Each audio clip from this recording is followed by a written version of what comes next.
Le livre de Smart Job, son titre « Et si je parlais pour être vraiment compris ?» édition Erol. Son auteur est avec nous, Emmanuel Chyla. Bonjour. Bonjour. On est très heureux de vous accueillir. Alors, vous êtes coach en prise de parole. Alors, vous êtes l'auteur d'un livre précédent, parce que vous avez choisi, là, avec celui-ci, de faire un peu le contre-champ sur la capacité d'écoute. C'est-à-dire, je parle, mais parfois, on a beau parler, on ne se fait pas comprendre. Ce livre, il s'adresse à qui ? Parce que vous le dites dans le livre assez rapidement d'ailleurs, c'est à ceux qui se taisent et qu'on n'entend pas, ou à ceux qu'on entend trop ? C'est les deux. En fait, je pense qu'il s'adresse à tous parce qu'on est tous un peu la personne qui parle trop pour quelqu'un d'autre. On n'écoute pas assez les gens et de ce fait-là, en fait, dans nos comportements, dans nos attitudes, dans nos comportements aussi bien dans la vie personnelle que professionnelle, on va se rendre compte assez vite que malheureusement, on n'écoute pas, mais qu'en plus, quand on ne parle pas la langue de l'autre. Ça c'est un enjeu, on se croise en fait. Hein. Ouais. Vous dites, et ça vous le racontez à travers un SMS d'une jeune fille et d'un garçon qui s'envoient des SMS. Le garçon est très heureux d'annoncer que son bébé a fait des dents, ses dents. Puis celle qui reçoit, sa sœur, je crois, elle ne met pas de smiley, mais aucune émotion. Et vous dites, en fait, il y a deux catégories. Il y a les émotionnels et les pragmatiques. Oui. On ne s'en rend pas compte, mais en fait, on a besoin d'éléments différents pour comprendre dans notre vie.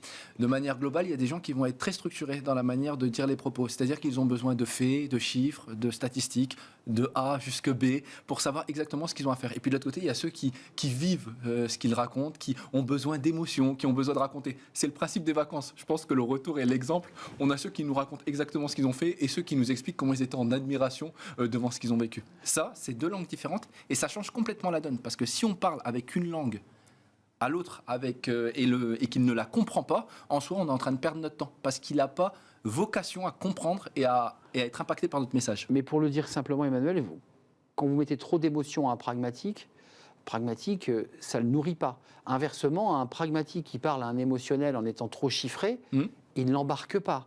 Donc c'est très subtil, même dans votre travail de coach et d'approche des publics. Mais là-dessus, après, ça serait l'erreur du bouquin quand les gens le lisent, c'est de dire « Ah ben moi, je suis juste pragmatique » ou « Je suis juste émotionnel ».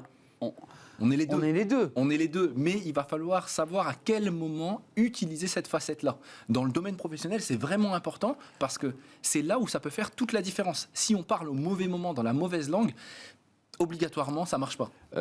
C'est un chiffre que je trouve intéressant. Il vient de vous. 40% de notre temps de travail en moyenne est consacré à essayer de convaincre quelqu'un et sans pour autant, je précise, être dans un service commercial ou en back-office ou en B2B avec un client. Non, dans l'entreprise. C'est incroyable. Donc, il ne faut pas se tromper. Mais de manière globale, on essaye toujours de convaincre les autres. C'est parce que ce n'est pas un pitch commercial, mais de manière globale, dès qu'on a une conversation, notre but, il y a présenter et convaincre. Et de ce fait-là, on ne s'en rend pas compte, mais on le fait tout le temps. Sauf que les gens, pour eux, c'est inné. Ils pensent que c'est naturel et que ça va passer quand ils vont passer l'idée. À la fin du livre, alors je poserai la question à la fin, mais vous avez mis des petites définitions qu'on peut découper.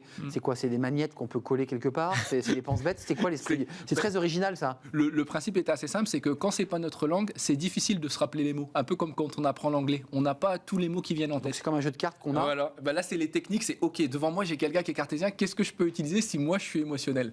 Pouvoir donner des astuces assez faciles à utiliser de manière quotidienne dans la vie professionnelle et personnelle. Et puis en lisant ce livre qui est très agréable à lire, il y a quand même un questionnaire long, c'est pas 5 questions, vous allez voir, ça prend un petit peu de temps, mais qui va vous permettre de mieux vous définir, on est bien d'accord. Si votre tendance est plus d'être un pragmatique ou un émotionnel, c'est bien ça ? Oui, c'est exactement ça. Au moins avoir conscience d'eux. Parce que souvent, en fait, les gens se trompent, ils pensent qu'ils sont d'une certaine manière ou qu'ils ont un certain comportement et ils se rendent compte en fait que quand ils répondent aux questions, ah ben non, je suis complètement le contraire. Et donc de ce fait-là, ça permet de se comprendre, mais surtout d'essayer de mieux comprendre l'autre. Merci Emmanuel Chyla, préface d'Inès Van Damme qui nous explique d'ailleurs dans cette préface qu'elle préfère le corps, la danse aux mots. Bref, autre sujet mais qui est intéressant aussi pour communiquer. Et si je parlais pour être vraiment compris, édition Erol, comment parler la langue de l'autre et prendre soin de tous nos échanges au quotidien. C'est votre livre, Emmanuel Chyla. C'est un vrai plaisir de vous accueillir. Merci. C'est la fin de notre émission. Merci à vous, merci de votre fidélité, merci pour tous vos messages et vos commentaires aussi d'ailleurs. Merci à toute l'équipe qui m'accompagne. Merci Angèle pour la réalisation. Merci à Saïd pour le son et merci à l'équipe de programmation Nicolas Juchat et Alexis, l'équipe des programmateurs de Choc. Je vous dis à très très bientôt. Bye bye.